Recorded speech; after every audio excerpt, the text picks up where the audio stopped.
Before, we couldn't even go up here. Sir, yes sir. Maraming salamat, boss. Yes sir. Thank you, Boss, boss. thank you. Identify natin may gasing ilalim. Mm. Maintain.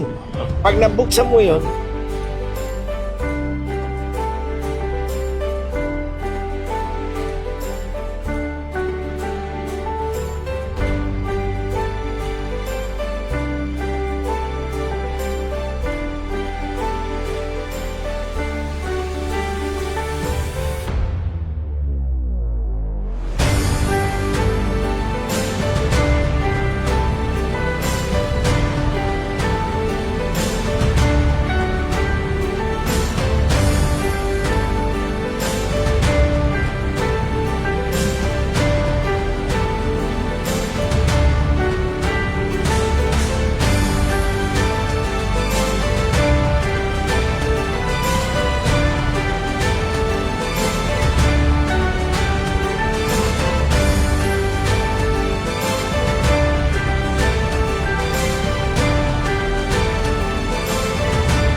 Pag-agapan po natin. Okay, so gusto natin lahat kayo.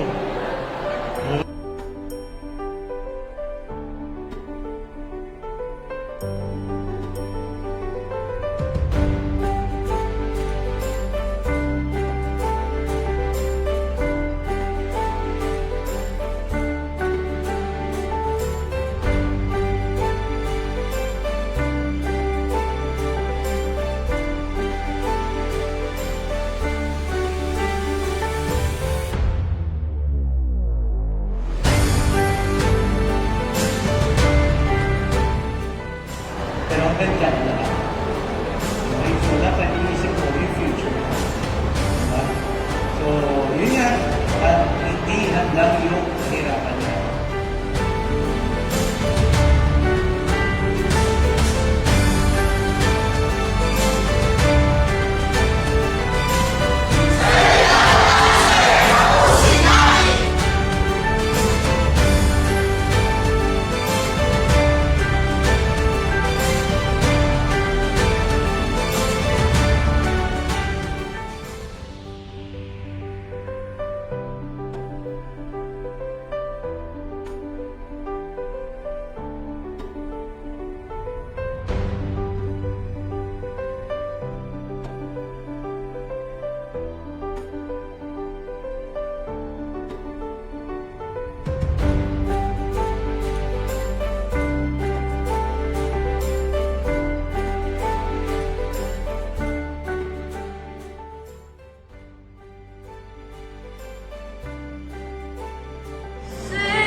Ang taas ng pamumuhay ay pataas sa Navotas. Ang modernisasyon ay nagsisimula sa ating kabataan.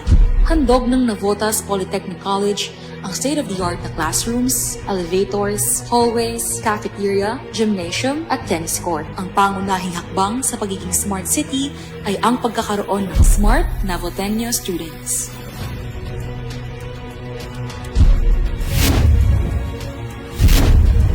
Tuloy-tuloy rin ang improvement sa mga elementary at high school ng Navotas. Mula Wawa Elementary School, Kaunlaran High School, At North Bay Boulevard Elementary School, ang bawat classroom ay training ground para sa susunod na henerasyon ng mga tech-savvy Navotenyo. Bukod sa edukasyon, pinagtuunan din ng pansin ang renovation ng Tanza 1 Health Center at MBBS Dagat-Dagatan Health Center. Kakibat ng ating mga bagong health center ang programang yakap ni Pangulong BBM sa ilalim ng PhilHealth. Handog nito ang libreng check-ups, lab tests, cancer screening tests, at 20,000 pesos worth of essential medicines kada taon. Mas madali na rin ang pagproseso ng business permit application at renewal para sa Navotenyo business owners. Binigyan din natin ng bagong kanlungan ang mga inabandonang lolo't lola, street kids, at kababaihan sa ating bahay kalinga para sa mga sektor na nangangailangan ng higit na atensyon at pagmamahal. Pinagmamalaki rin natin ng Green Zone Park R10 na nagsisilbing pasyalan at espasyo para sa mga outdoor activities tulad ng jogging at zumba. At syempre, bilang fishing capital of the Philippines, modernized na ang ating Navotas Fishport upang mas maging efficient ang hanap buhay ng mga isdang Navotenyo.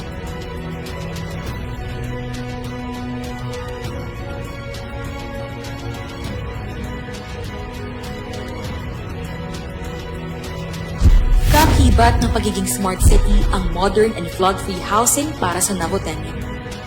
Ang Navotas Homes 3 Tanza 1 ay may mga gusaling may 5 palapag at 60 units. Sa loob nito ay may kitchen, comfort room, dining area, 1 master bedroom, 1 bedroom with double deck, living room na may TV at aircon, at balcony na pwedeng gawing laundry area.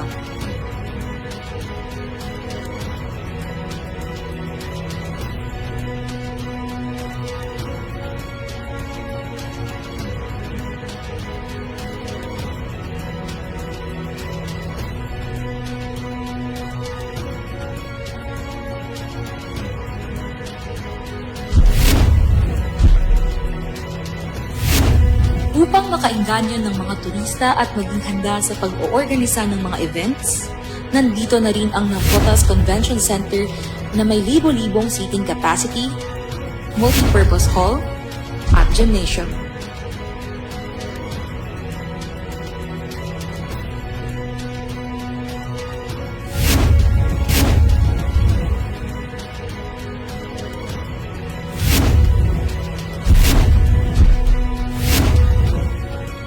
Sa mga susunod na panahon, mas madali na rin ang biyahe mula sa Navotas papunta sa iba't ibang kalapit na bayan. Dahil sa Shore Protection Dike Project, hindi lang tayo makapagbibigay ng dagdag na proteksyon laban sa pagbaha at storm surge. Makakatulong din ito para mas mapuluwag ang transportasyon ng mga Navotenyo. Ang Shore Protection Dike ay importanteng bahagi ng ating vision para sa coastal development. Nasimulan na ang project na ito na magmumula sa Centennial Park at magdudugtong sa R10 at New Manila International Airport. Kapag natapos ang proyektong ito, ang Navotas ay magiging bagong gateway ng Metro Manila sa mga pasahero, lokal man o dayuhan na dadaan sa bagong airport.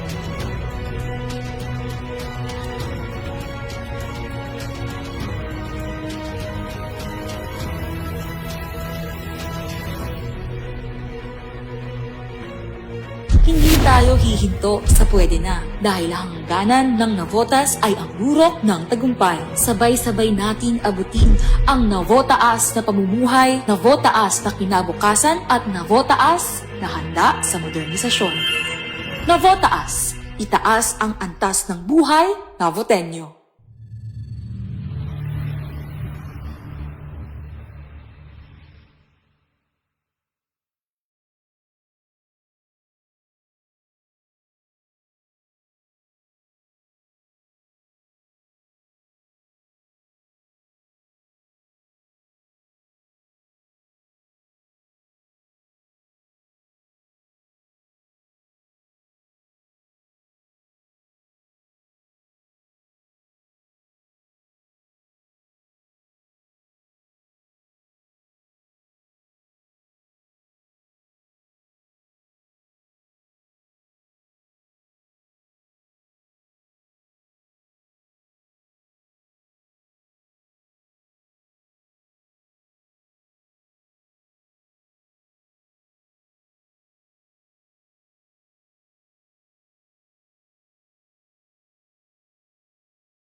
Before, we couldn't even go up here. Yes, sir. Yes, sir. Maraming salamat, boss. Yes, sir. Thank you, Boss, boss. thank you. Identify natin may gasing ilalim.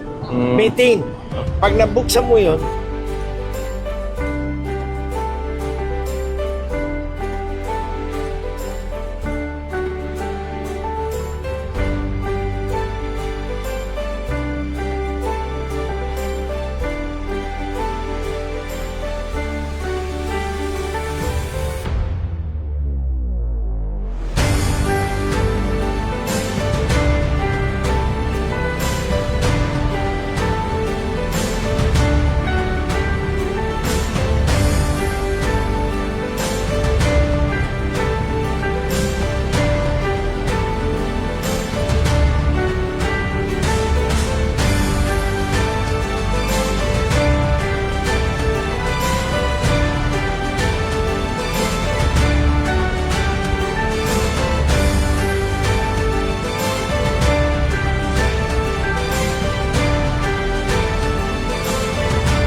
Maagapan po natin. Okay, so gusto natin lahat kayo.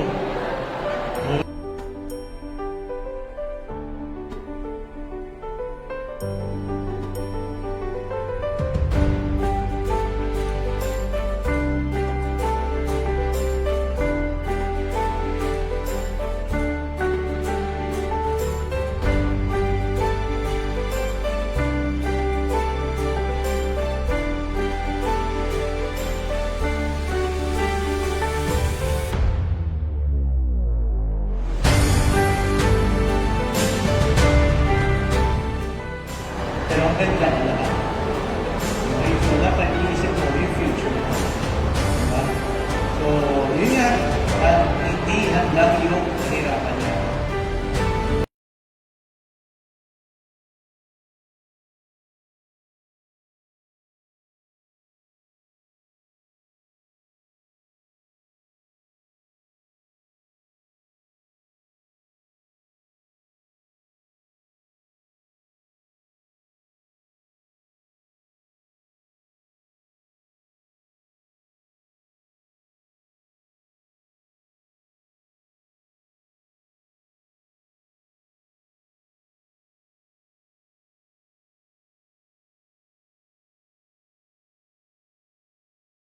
Umaga po sa ating lahat. Mag-report lang po tayo. So, nung last week po, last week, ay yan, nagsimula na yung ating pagpasok sa ating paaralan. So, yan, patuloy na binibisita po natin yung iba't ibang paaralan po natin. So, dinalaw po natin yan mga ilang araw po. At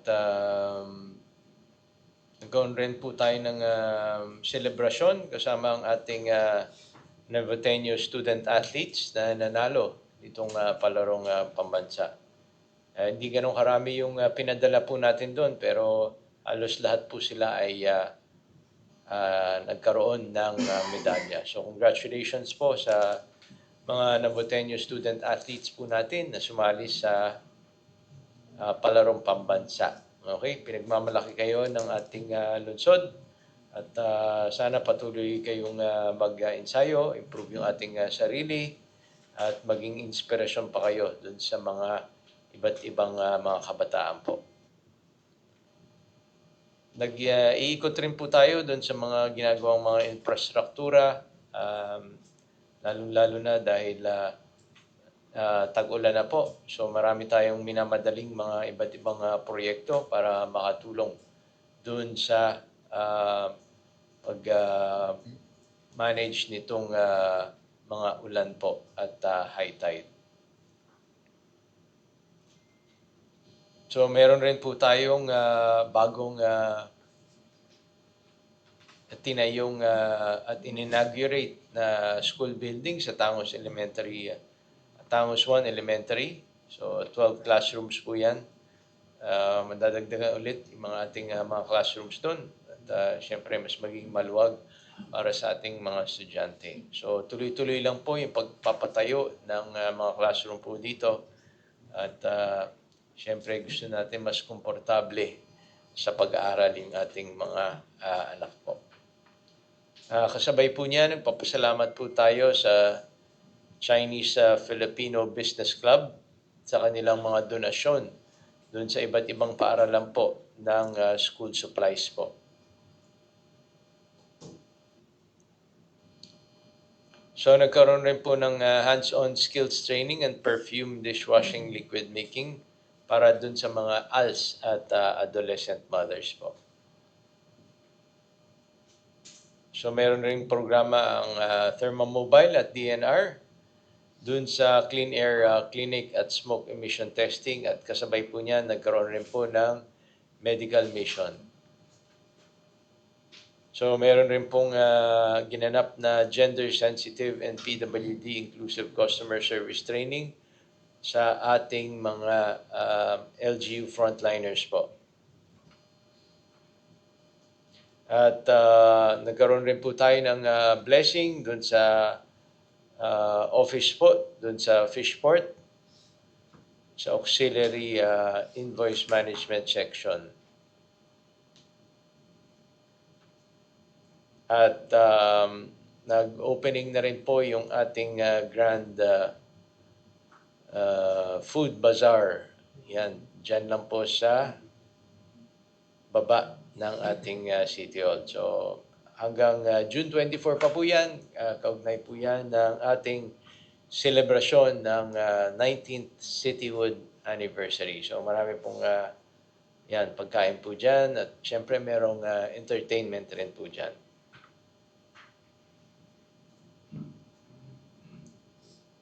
Dahil birthday po ng ating bayani, si Dr. Jose Rizal, so nag-alay rin po tayo ng bulaklak dun sa kanyang monumento.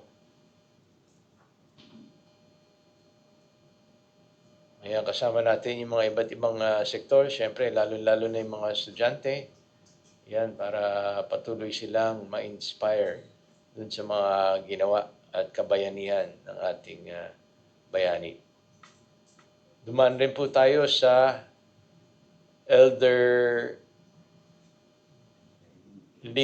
Olympics. Okay, so merong Olympics yung ating mga senior citizens po. So, syempre gusto natin patuloy silang maging aktibo, maging malakas, at patuloy na nag-iisip at gumagawa ng ibang gawain. At ito yung ibang paligsahan na ginawa. May chess, may darts, okay, at dama. Okay, so ito yung mga pwede pang gawin ng ating mga senior citizen. Hindi ibig sabihin na may edad na, ay kailangan hindi na tayo aktibo. So, yan. Active po yung mga senior citizens po natin. At syempre, masaya rin po nilang nakikita yung kanilang mga kaibigan. So maraming salamat rin po sa BPI on the Move. So nandyan po yung kanilang mobile branch. So nandyan pa rin po sila hanggang June 24. Syempre, kasama sa programa po natin yung financial literacy. Pwede kayong magbukas ng mga account po natin nang wala naman pong minimum. Okay, kahit zero balance po yan. At least maengganyo tayo mag-deposit at makita natin yung mga iba't ibang mga investment opportunities po. Tuloy-tuloy pa rin po yung kadiwa ng Pangulo last Thursday and Friday po. So, yan po. At tuloy-tuloy pa rin po yung declogging natin at wire clearing operations po. So, mag-message lang po tayo ng sa atin kung saan pa yung mga kailangan nating puntahan. At nakikiusap po tayo. Nakita nyo naman yung mga pag naglinis po tayo mga kanal, nakakalungkot. Dahil lahat ng mga basura po natin ay nakikita po natin dun sa kanal. Ayan, mga bottles, kung ano-anong basura, dapat ay sa basurahan po, tinatapon po yan. So, hindi po dadalo yung tubig pag parado po yung ating mga kanal.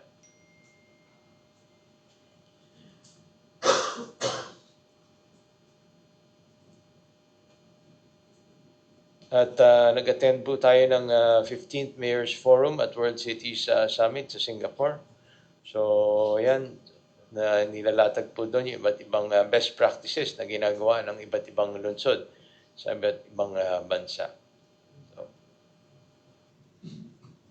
at tuloy-tuloy pa rin po yung activities po natin.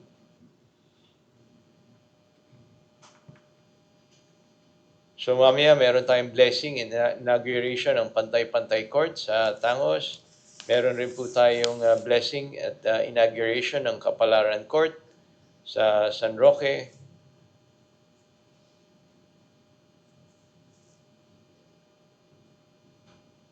Distribution ng fishing safety kits sa ating mga mangingisda. Mamaya rin po yan.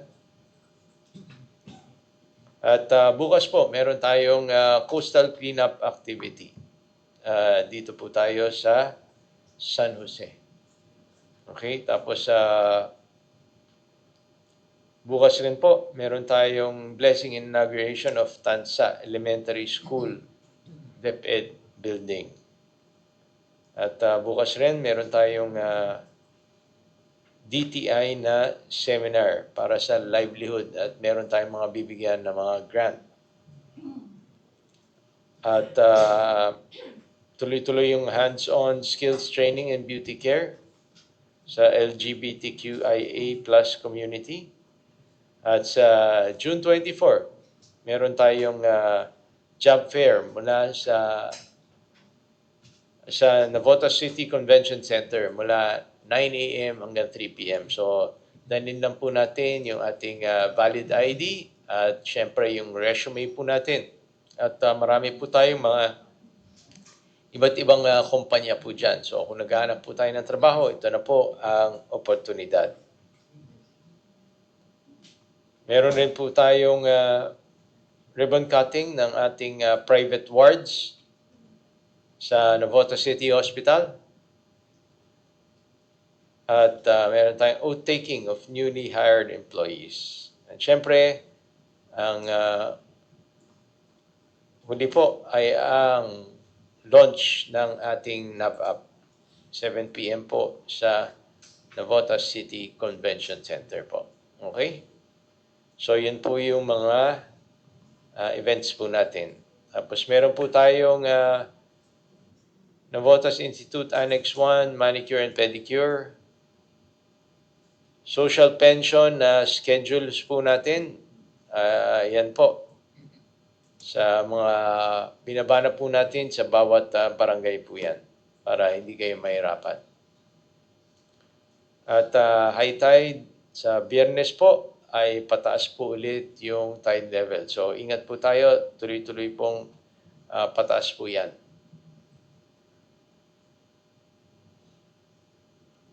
Okay, pumunta na po tayo dun. So, kung meron kayong mga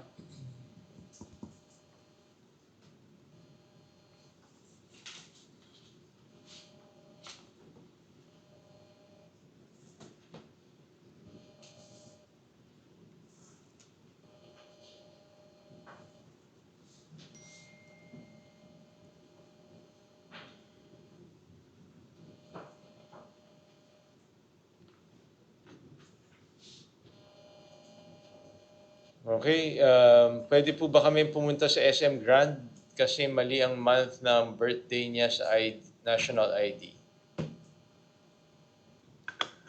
Pwede naman po para po ma-verify po kung yung tama po yun nakalagay dun sa status ng in-apply po nila para po mapabago.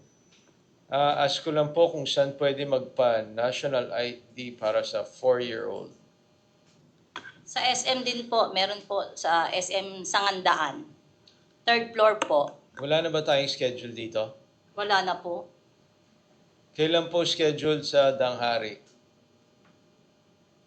Yun. So, Natapos na po yung schedule sa Barangay Daang Hari. So, antabayanan na lang po kung babalik pa po ulit doon ang PSA. okay, merong ongoing scholarship sa college students.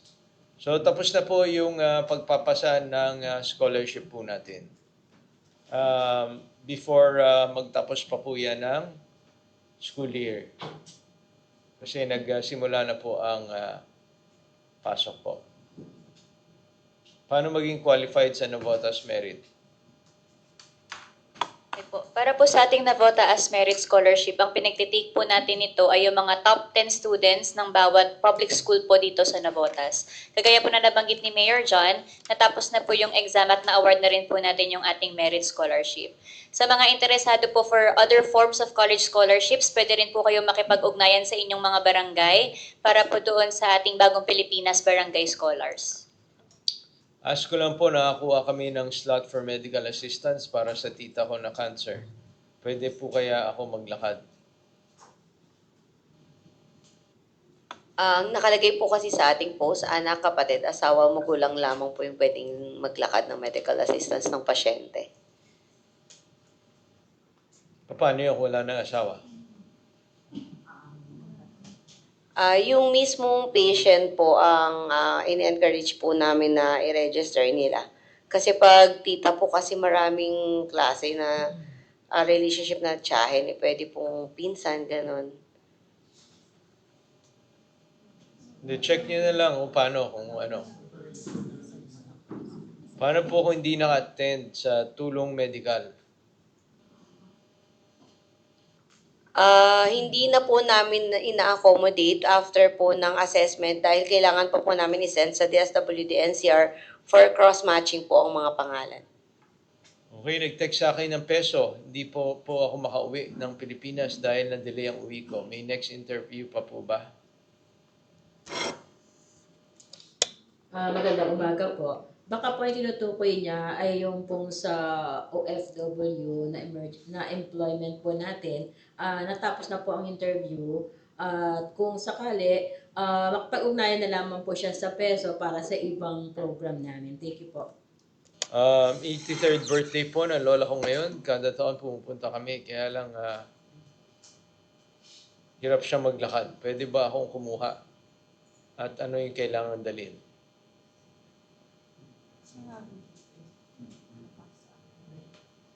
Okay, good morning ho. Sa Nabo, sir po, pumunta na lang. Kung hindi pwede, magpadala na lang ng representative na mayroong authorization po. Thank you. May I ask po anong requirements para mag-apply ng PWD para sa 8-month-old baby? The same lang din po as adult po. Kailangan po ng birth certificate, medical certification, barangay clearance for PWD ID application yung purpose po. At dapat na piras pong 1x1 ID picture po ng bata. Tapos dalahin na lang po sa NAPO sir po para mabigyan po siya ng PWD ID. Maraming po salamat. Okay, so ganun rin yung tanong na number 2, ganun rin po yung sagot. Saan po banda sa City Hall compound makuha yung voter certification? Nagbibigay pa ba ng voter certificate? Meron. Doon sa Comelec po, sa may gilid po ng police station. Magkakaroon po ba ng registration para sa pagboto? After na po ng election po ng barangay po yan. Natapos na po. Open po ba yung application for TESDA Bakery and Pastry?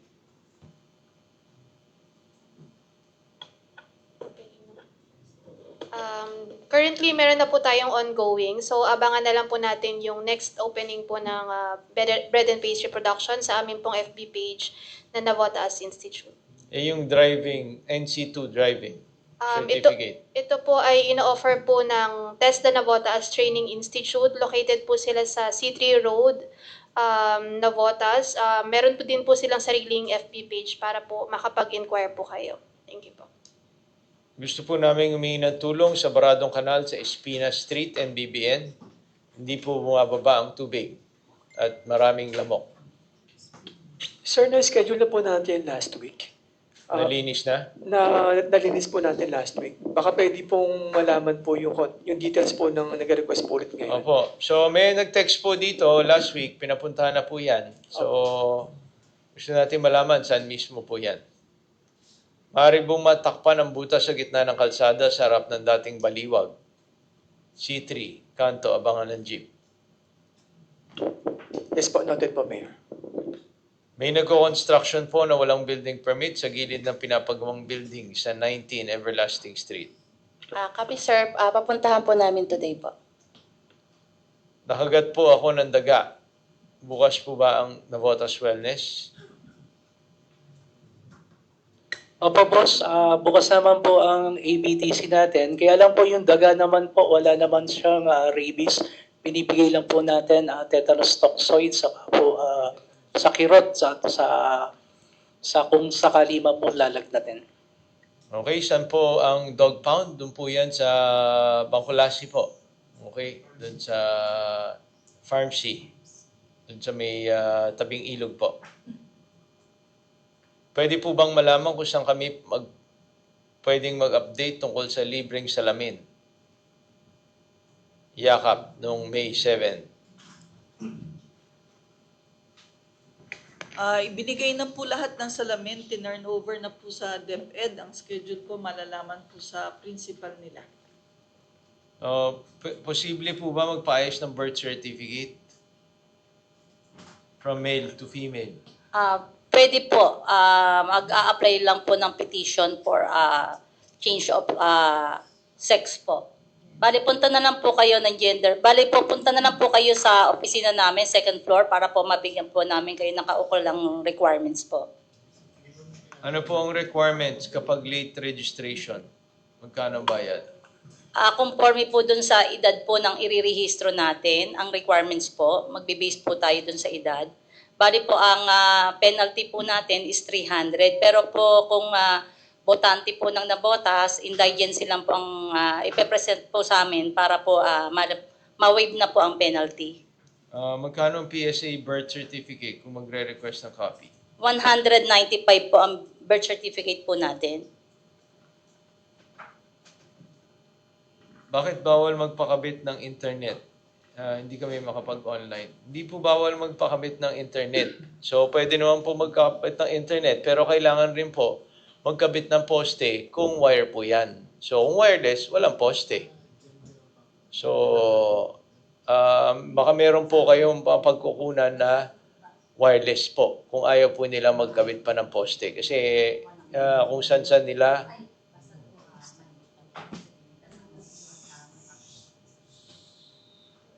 nila kinakabit yung wire po. Na yan rin po yung rinireklamo po ninyo na kung saan-saan at bumabagsak yung mga iba't ibang mga street light po natin at ibang poste.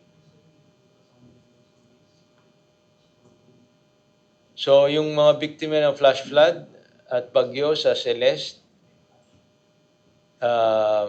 wala pa ring tulong. IDSAP. So, magandang umaga po. So, tayo po ay formal ng sumulat sa Department of Housing and Human Settlements Development or DSUD para po i-follow up yung official na status ng IDSAP dahil hanggang ngayon ay wala pa po silang formal communication sa atin. So, fina-follow up po natin kung mayroon pa bang kailangan na requirements mula po sa beneficiaries at sa LGU para po magpatuloy na. At sine-check rin po natin kung sapat ang kanilang pondo para po ma-payout po ito. Salamat po. So, mabigat po ang traffic dito sa C3R10 dahil sa ginagawa ng Maynilad. So, nagka-counterflow ang ibang sasakyan.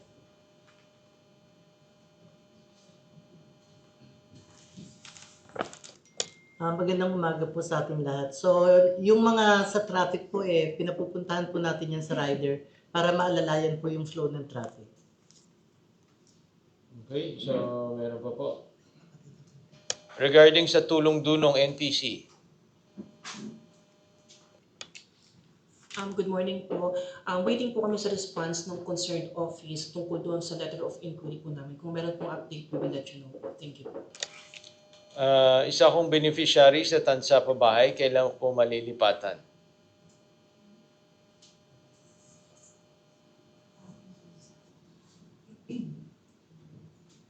Sir, kunin na lang po yung detalye para makausap po at makita po kung ano yung problema. Okay. So, Mayor, kagabi may tubig sa Apahap along Cinco Mart. Siguro po, barado ang kanal papuntang gilid ng NPC.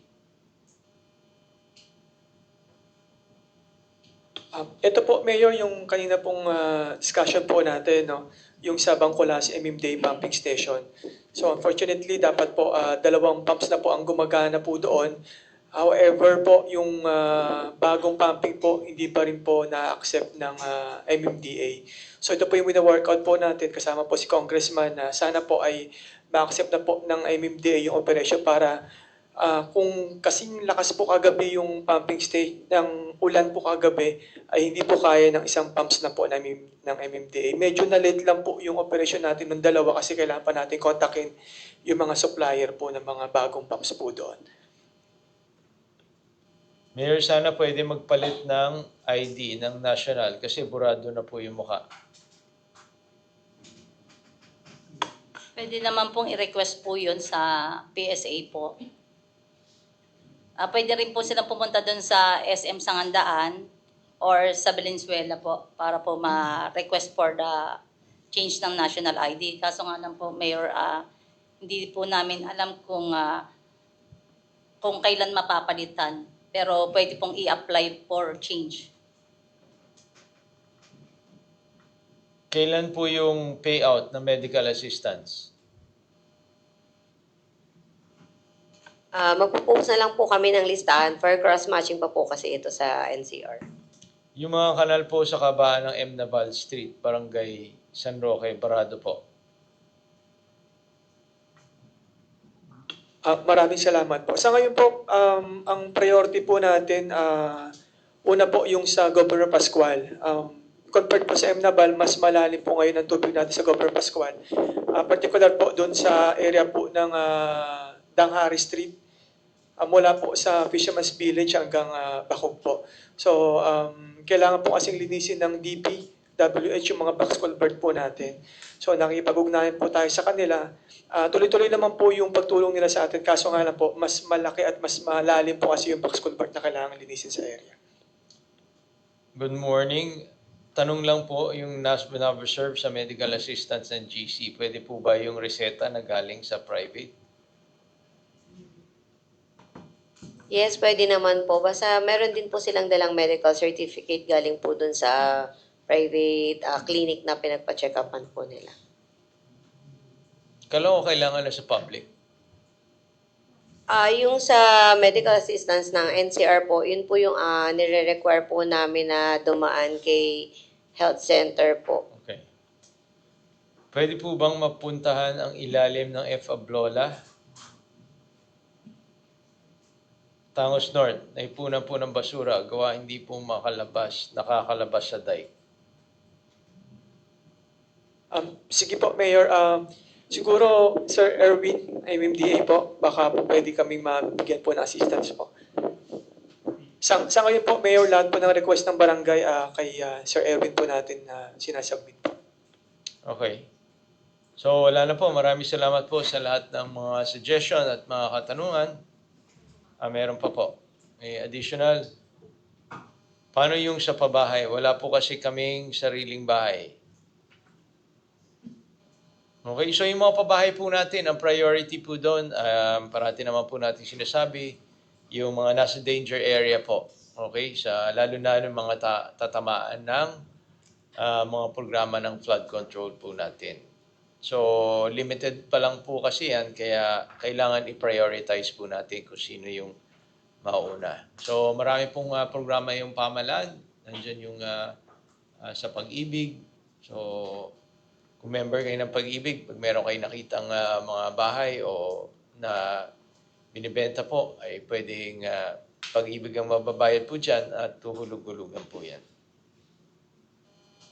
So, yung traffic sa Barangay Tangos, sana pakiayos po. Noted po, Mayor. Okay, so wala na po. Maraming salamat sa ating lahat at happy Monday po.